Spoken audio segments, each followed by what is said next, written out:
ইবনে মিজান আসলে মানে আমি বলবো বাংলা চলচ্চিত্রের একজন জাদুকর।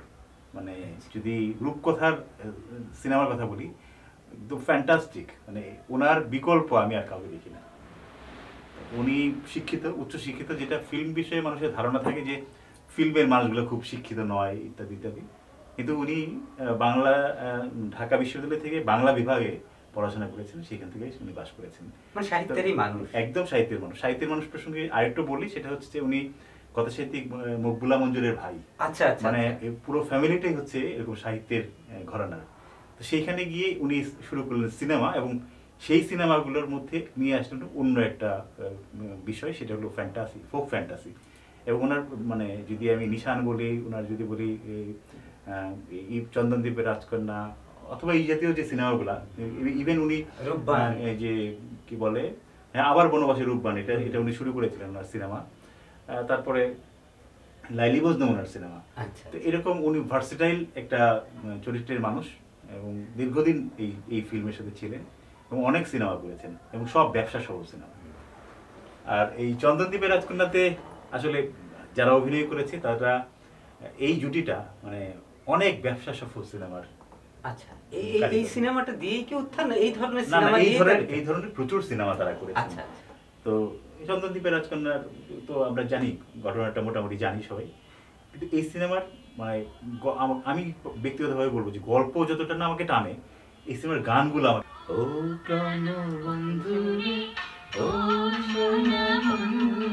মজার ব্যাপার হচ্ছে যে ওনার মানে অনেক চলচ্চিত্রকার বাংলা চলচ্চিত্রে কাজ করেছেন, কিন্তু ইবনে মিজানের মোটামুটি অনেক সিনেমা যেগুলো বাংলাদেশ ফিল্ম আর্কাইভ তাদের মানে ওইখানে সংরক্ষণের জন্য রেখেছে, অনেকগুলো সিনেমা যেগুলা মানে ওনারা ভেবেছেন যে আর্কাইভে রাখার মতো। মানে এটা হচ্ছে আমাদের সিনেমার সম্পদ।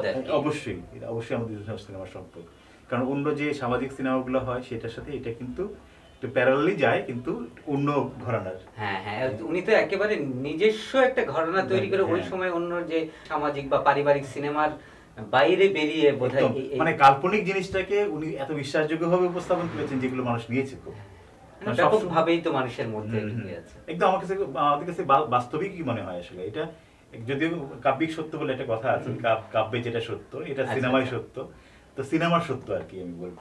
এই ইবনে মিজান যে সিনেমার যে সময়টাই করেছেন, এই ফোক ফ্যান্টাসি সিনেমাগুলো করেছেন, ওই সময়টায় এই গ্রাফিক্স অ্যানিমেশনের কাজ এরকম ছিল না। আচ্ছা আচ্ছা, এবং এর মাঝখানে যে উনি এই যে ম্যানুয়ালি এই কাজগুলো করেছেন, এই যে একটা স্লাইডের সাথে আরেকটা স্লাইড মিলিয়ে যে মেঘ উড়ে যাচ্ছে সামনে দিয়ে, ওরা যাচ্ছে, এই যে দুর্দান্ত কাজগুলো উনি করেছেন, টেকনিক্যাল যে ইয়েগুলো, হ্যাঁ তখন এই সাপোর্টগুলো ছিল না, কিন্তু ওইগুলো উনি করেছেন। তো এইটা মানে আমি বিকল্প দেখি না সেই ফোক বা ফ্যান্টাসি, তার মধ্যে টেকনোলজির যে একদম একদম।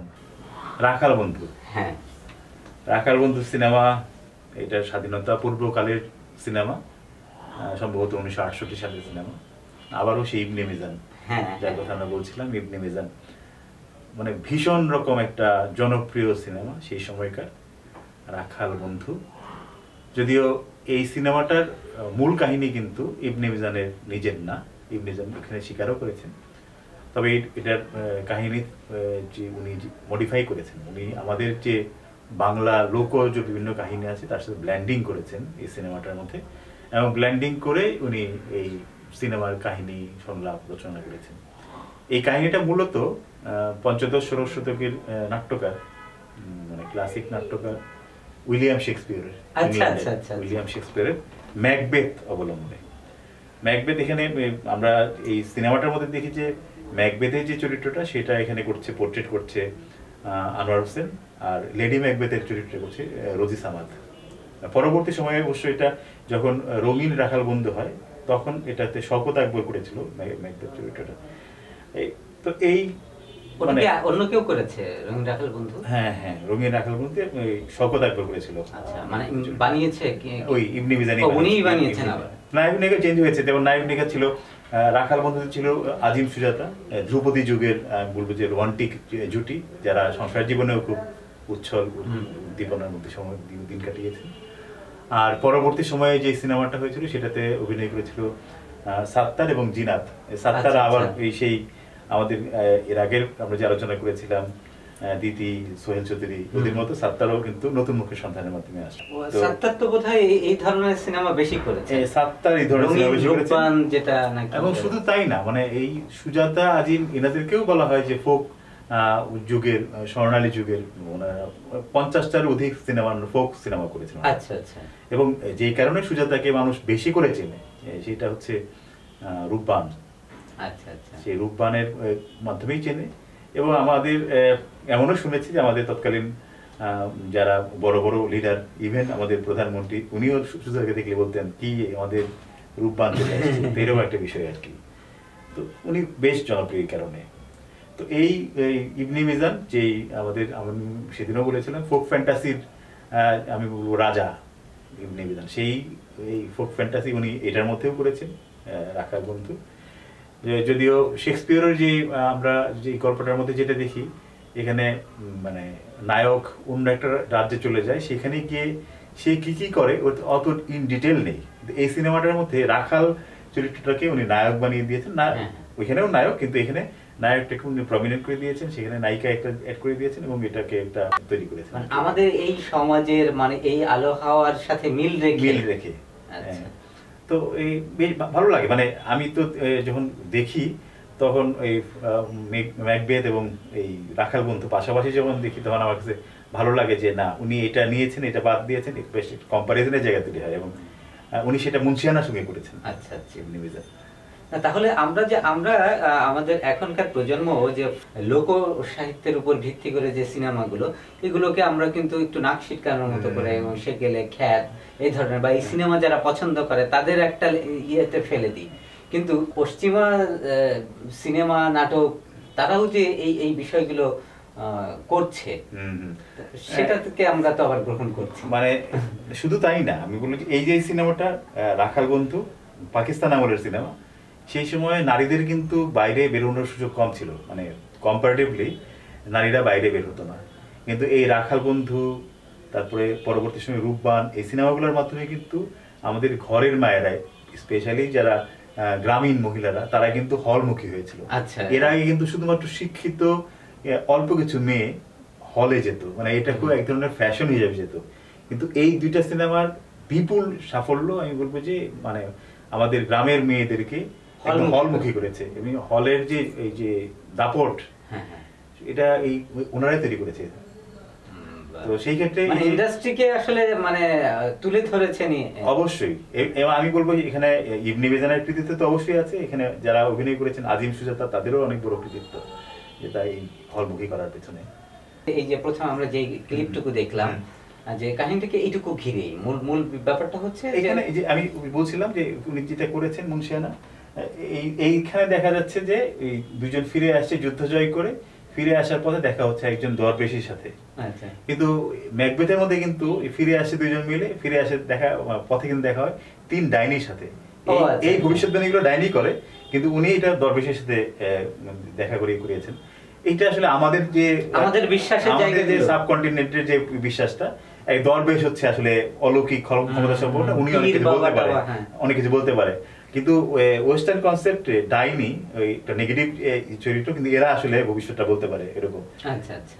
মানে আমি কাহিনীটা বলছি যে ওখান থেকে, মানে এই তারতম্য, কাহিনীর পার্থক্য তো এই জায়গাগুলোতে। আর একটা যে বাংলা সিনেমার, বিশেষ করে আমি জানি না যে এই যে সিনেমার গানগুলো, রাখাল বন্ধু সিনেমার যে গানগুলো, তাই না, আপনার প্রাণ কান্দে রাখাল বন্ধুরে, তারপরে প্রাণ সখীরে, আমি আপনাকে একটা গান শোনাই। প্রাণ সখীরে তো খুবই জনপ্রিয় একটা।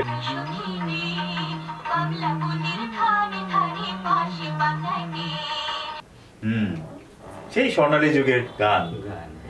সেই সময়টা তো আমাদের সিনেমা গান কেন্দ্রিকই ছিল একদম। আর ফোক সিনেমাগুলা, যদি লোক যে সিনেমাগুলো, সেগুলো গান বেস। আমরা যে সিনেমাগুলোই দেখি না এখন, সেগুলোতে গান একটা প্রাধান্য দিয়েছে। এমন আমাদের এই বাংলাদেশ, এই আশপাশে যে সাবকন্টিনেন্টে দেখবেন যে গানের একটা মানে আলাদা একটা ক্ষমতা আছে। এই গান কেন্দ্র করে আসলে সবকিছু হয়। আমাদের গীতিকার কথাই বললেন না কেন, গীতিকার মধ্যে দেখবেন পুরোটাই গান। এরকম ভাবে কিন্তু এটা আমাদের গান আমাদের রক্তের সাথে মিশে আছে। তো এই সিনেমাগুলোতে সেই জন্য গানের একটা প্রাবল্য, গানের।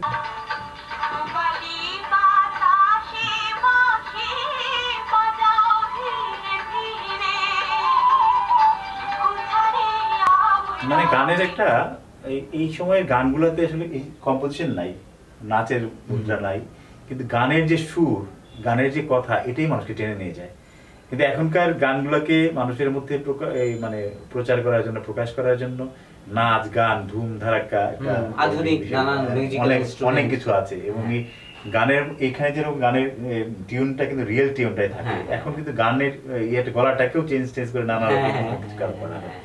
কিন্তু সেই অর্থে এই যে এই গানগুলো যেরকম ভাবে জনপ্রিয় হয়েছিল সেরকম জনপ্রিয় কিন্তু হয় না। সেই যে থেকে যাওয়া মানুষের মাথায় মগজে অনুরণন তোলার ব্যাপারটা কিন্তু হয় না মানে এখনকার গানে, যতই আধুনিক হোক না কেন, মানে সুরগুলোই হচ্ছে হৃদয়ে গেঁথে যায়। আর এখন আমাদের এই যে পোশাকটাই চোখে পড়ে বেশি, গান মনে করলে ওই পোশাকটা, ওই কম্পোজিশনটা, ওই দৌড়ঝাপটাই মনে পড়ে।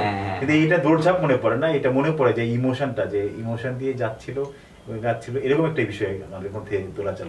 এই করার পেছনে ওনার যে শ্রম, যে এফোর্ট, যে চিন্তা ভাবনা, এটা আসলে মানে আমাদের বাংলা চলচ্চিত্রকে অনেক দূর এগিয়ে নিয়ে গেছে। উনি মানে প্রয়াত হয়েছেন, কিন্তু আমি মনে করি যে উনি দীর্ঘদিন আমাদের সাথে আছেন, থাকবেন ওনার কর্মের মাধ্যমে।